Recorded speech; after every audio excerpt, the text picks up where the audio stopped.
Hello friends, channel आप और हम पर त्योहारों के रंग युवाओं के संग कार्यक्रम में आप सबका पुनः दिल से स्वागत है।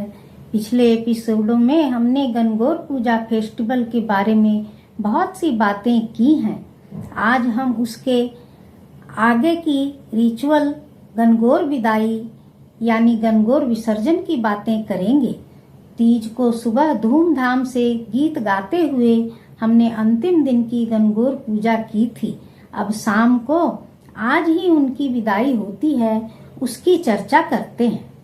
नित्य की पूजा में शाम को प्रसाद एवं पानी पिलाने के लिए किसी एक ही कुएं या तालाब से पानी लाया करते थे, पर आज अंतिम बार पानी पिलाने के लिए कुएं तालाब मिलाकर 16 जगह से जल ले लेकर एक बर्तन में डालते जाते हैं। उस बर्तन को ढककर रखते हैं जिससे सूर्य की किरणें उस पर ना पड़ें।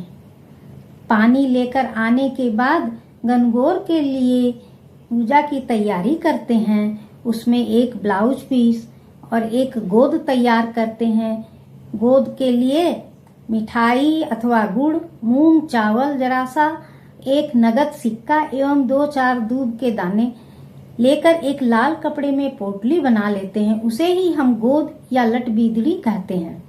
ईसर जी के लिए एक गरीगोला यानी सूखा नारियल, उस पर मोली लपेटकर और कुछ नगद साथ में रखकर तैयारी कर लेते हैं। अब डेली की तरह ही गणगौर को टीका लगाना, प्रसाद चढ़ाना, पानी पिलाना आदि करते हैं और अंत में अबीर लगाते हैं। आज की अंतिम पूजा सभी मिलकर करते हैं। उसके बाद ईसर जी को तिलक के निमित्त गरीगोला एवं नगद चढ़ाते हैं और गणगौर को ब्लाउज पीस और गोद चढ़ाते हैं। सभी को टीका लगाएं। लड़कियां आपस में अबीर लगाती हैं। इस वक्त भी पानी पिलाने के एवं विदाई के गीत गाए जाते हैं। सब मिलकर गणगौर माता को एवं पिंडिया तथा जवारे सभी चीज लेकर किसी तालाब या कुएं पर जाते हैं। वहां पुनः एक बार प्रसाद पानी पिलाते हैं और भारी मन से गोराए तू आवड़ देख बावड़ देख गीत गाती हुई उनका विसर्जन कर देती हैं और पिंडिया वगैरह भी विसर्जित कर देती हैं। जवारों में से थोड़े जवारे पूजा की थाली में रखकर और बाकी वो भी विसर्जित कर देती हैं और फिर लौटते वक्त बधावा गाते हुए घर आती हैं। बधावा जो बताया मैंने मंगल गीत होते हैं, वही बधावे गाते हुए घर आती हैं। विसर्जित करते समय वो गरीगोला और रुपए का लिफाफा तथा ब्लाउज पीस वो सब साथ में वापस ले आते हैं और गोद गणगौर के साथ विसर्जित कर देते हैं। और कोडा जो हमने पूजा में रखे थे, जो नित्य पूजा में कोडा रखते थे, वो कोडा भी साथ में ले आते हैं। और पूजा का जो सुबह की पूजा का भी जो चढ़ावा है, वो सारा सब मिलाकर किसी ब्राह्मण को दे देते हैं। या सुबह का चढ़ावा हम किसी मालन को भी दे सकते हैं, जिससे हम नित्य फूल लिया करते हैं। सुबह का चढ़ावा का हक उसका होता है, उसे अगर हो तो उसे दे दें। तो दोस्तों, ये हमने 42 साल की गणगौर के विषय में कुछ बातें की। अब हम बात करते हैं कि हर साल तीज के दिन गणगौर कैसे पूजें। ये तो 42 साल 16 दिन गणगौर पूजने की बात हुई। अब बाकी हर साल सभी सुहागिनें, बच्चियां तीज के दिन, जिस दिन अंतिम गणगौर पूजी जाती है, उस दिन सभी गणगौर पूजती हैं। तो उसके विषय में थोड़ी बातें करें। दोस्तों, हर साल तीज के दिन पूजा करने की तैयारी तो वही होती है जो हमने ब्यावली में अन्य लोगों के लिए पकवान के विषय में बताया, और पूजा की तैयारी भी वही होती है। और वो लोग पूजने के लिए यदि आसपास में कोई ब्यावली लड़की की गणगौर हो या कुछ लोग अपने घर में ईसर गणगौर की प्रतिमा रखते हैं, तो वहां भी जाकर बहुत लोग सब पूजा करते हैं। और बहुत जगह सामूहिक रूप से भी गणगौर की पूजा का आयोजन किया जाता है, तो वहां जाकर करते हैं। इसके अलावा हम जीरोक्स करवाकर गणगौर की प्रतिमाओं की जीरोक्स कॉपी बनाकर उसे लगाकर दीवार में उसकी भी पूजा कर लेते हैं। यदि हमें और कोई साधन न मिले तो हम उसकी भी पूजा करते हैं।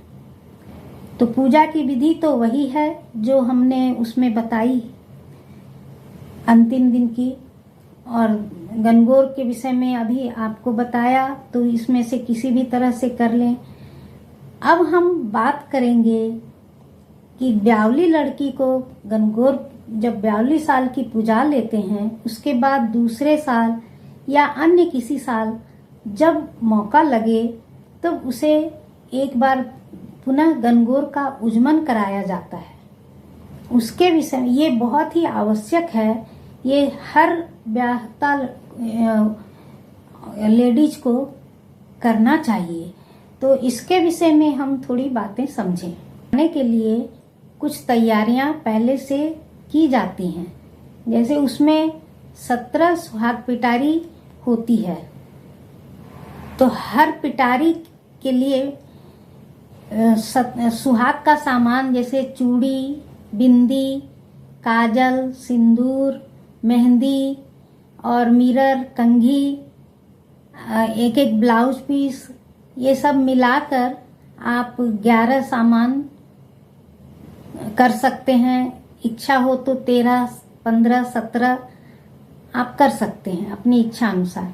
ब्लाउज पीस में एक एक तारा चिपका दें या जरा सा गोटा चिपका दें, और एक एक उसमें चांदी का छल्ला या पांव की बिछिया वो भी रखते हैं। तो ये पिटारी की तैयारी हम पहले से कर लेते हैं।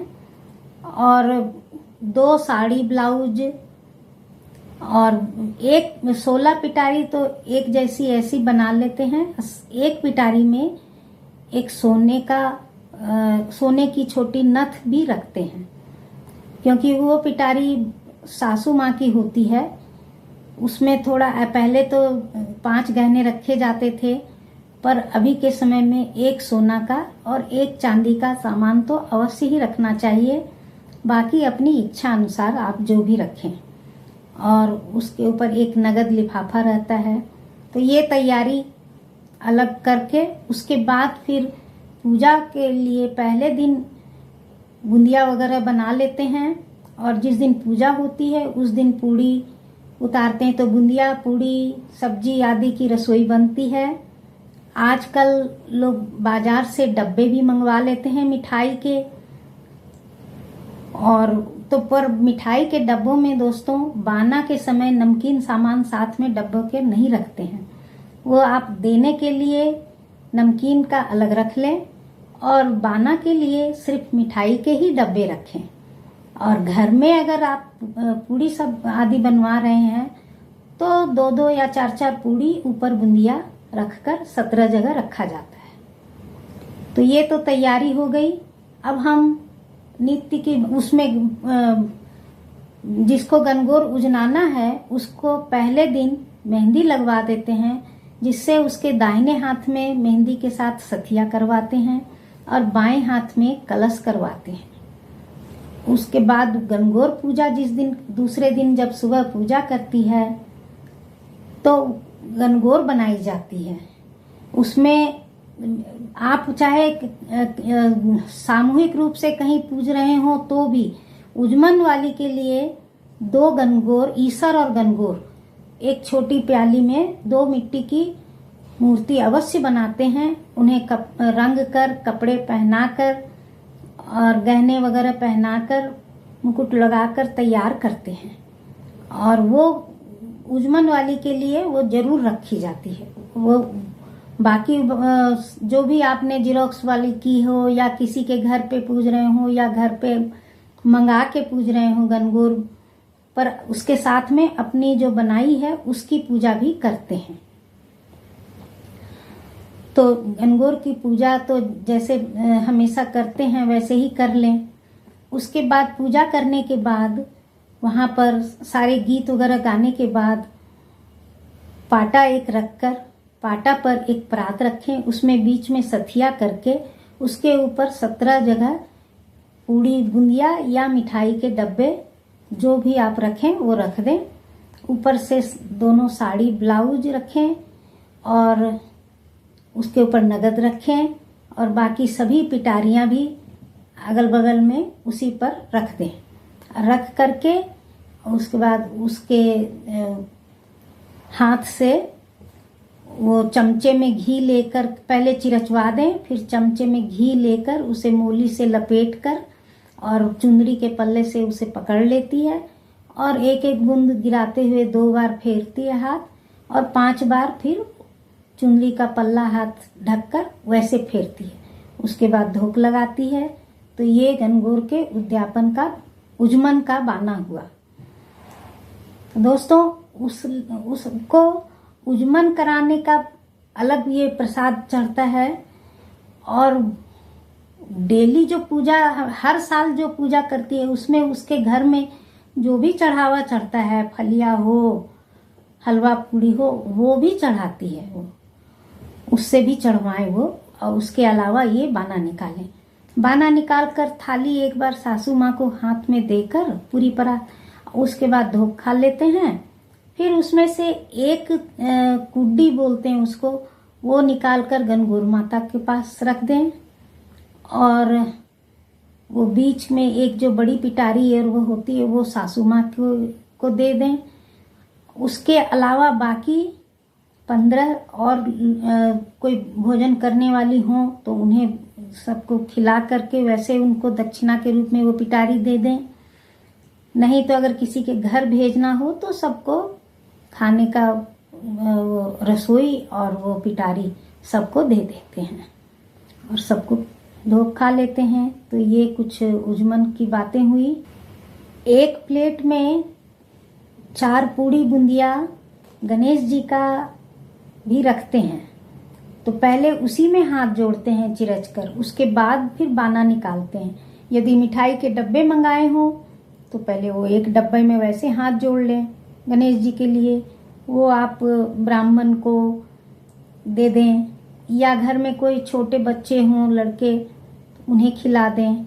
और ये कुड्डी वगैरह जो है ये घर में ननद, जेठूती, भांजी, जिठानी आदि सबका हक होता है, उन्हें दें। अड़ोस पड़ोस में अपने जो भी हों कोई उन्हें दे सकते हैं। तो बाकी अपने से छोटी जैसे कोई देवरानी उनको नहीं दिया जाता है या अपनी बेटी को नहीं दिया जाता है, बाकी और लोगों को आप दे सकते हैं। फ्रेंड्स, उजमन संबंधी एक जरूरी बात और है, वो ये कि गुरु और शुक्र का तारा एक देखने की विधि है। वो कैलेंडर में लिखी होती है कि शुक्र का तारा, गुरु का तारा, तो वो जो है अस्त हुआ रहता है तो उसमें उजमन उस साल उजमन नहीं कराते हैं।